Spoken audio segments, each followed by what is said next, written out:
Kinilaw na bulinaw. Gagawa naman tayo ngayon ng pang-ulam na pangpulutan pa. Napadaan nga pala tayo sa palengke at nakakita tayo ng bulinaw. Sariwang-sariwa naman, kaya ito, binili ko na. Ganito pala kung linisin tong bulinaw na to. Bali, tiyatanggal lang yung ulo tapos yung tinik sa gitna niya. Ganito ang itsura niya kapag ka-fresh. Dapat pagka tinanggal mo yung pinakaulo niya at saka yung tinik sa may gitna, dapat pag hinagod mong ganyan ay hindi siya yung nadudurog. Dapat buo pa rin yung pinaka isang kabiyak niya.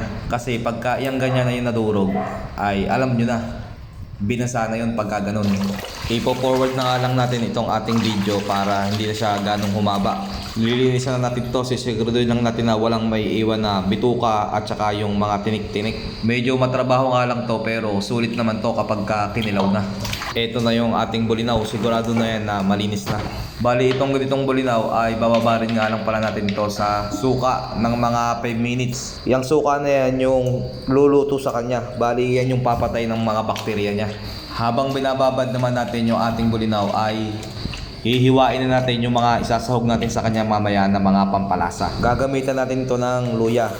Yan yung magsisilbi sa kanyang pampatanggal ng lansa. Pero dahil nababad naman na natin yan, ay hindi na rin naman siya ganong malansa.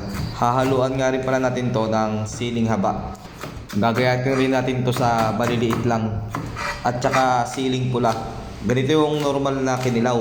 Dapat ay maanghang. Siyempre, pangpulutan, dapat talaga na medyo may anghang siya. At saka ito pala yung the best dito. Gagamitan natin ng dayap. Isang piraso lang yung ilalagay natin dyan. Medyo malaki naman yan, kaya sapat na yan. Ayan, nakaka 5 minutes na siya, kaya i-drain na natin itong ating nilagay na suka sa bulinaw. Pipigaan na natin siya ng dayap. At ilalagay na rin natin yung ating luya at saka yung ating sili. Lalagyan nga rin pala natin to ng asin at saka ng kaunting betchin lang. Ay, ima, nada eh. Babawasan natin yung sobrang betchin na yan. Lalagyan ko nga rin pala to ng kaunting paminta lang. Hahaluin natin yan. Aba, at muntik pa nga makalimutan ng sibuyas. Hahalo-haluin na uli natin yan. At kapag ka nahalo na natin ng mabuti yan, ay ayos na yan. Tikiman time na. Ipapang-ulam ko muna yung iba para may sapin.